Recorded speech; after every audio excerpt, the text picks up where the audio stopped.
Tapos, ay sumasira mo na kaunan? Yo. Tapos, imbitado pa lang kita dumaan? Yo. Wow! Ayan, invited pala kita naman mga idol sa The Big Boss. Kay Idol Paul. Naka, yung ating Master Chef. Ayan, nagmotor kami tabi mga idol. Halip pa tabi sa isla. Ha? Ayan na. Yaw na kami dito mga idol. Sige. Yung mga tao na.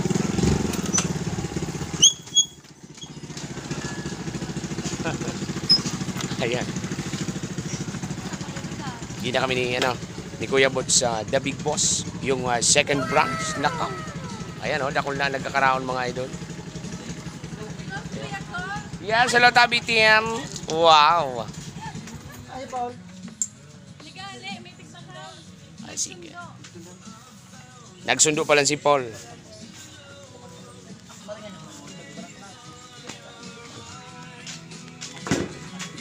Ayan, dakol na nagkakaraon mga idol ng mga estudyante. Hali sa iba't ibang eskwelahan sa Mora. Binisitahan. Kung saan pa po. Ayan, sige.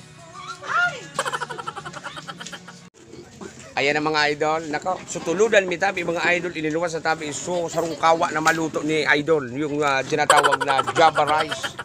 Nako, yan si Kuya Bot. Nako. Dahil mawala. Puwerte talaga. Ayan, maraming salamat po sa The Big Boss. Ayan, mag-visit na lang mga idol ha. So orara ni Jan, so orarayo.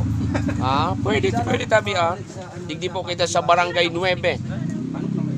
Ansa indang second branch kang The Big Boss. Okay, so saro nila tabi mga idol duman sa Barangay 13. Kampang po kang Petron Gasoline Station. Ayan. Hindi pwede mag-inom. Di pwede na mag-inom tabi mga idol. Basta bakalon tabi ang inumon. Dahil pwede tabi hagado. Ayan yung asawa ni Idol Paul. Yung kanyang anak. Ayan. Shout out natin. Maraming salamat. At syempre yung mga kumakain mga idol. Ayan, from Kuwait. Student of BTTCI. Yan. Estudyante po kung ano. BTTCI. Sige na. Basta try ko na sa award. Tinaram na po ni Kuya Paul. Shout out, Sir Ato. Yan. Ayaw si Sir Ato naman. Oo. Sige. Sige po, maraming salamat once again, The Big Boss. Ayan, yung mga offer nilang mga pagkain. Napakarami. So, mag-visit na lang po kayo mga idol. Si Idol Roxanne Sales and yung mga kapatid niya ay pupunta po dito sa The Big Boss. Ngunyan na piyestang gadan. So, hello po. Kita-kits na lang po tayo soon. Maraming salamat.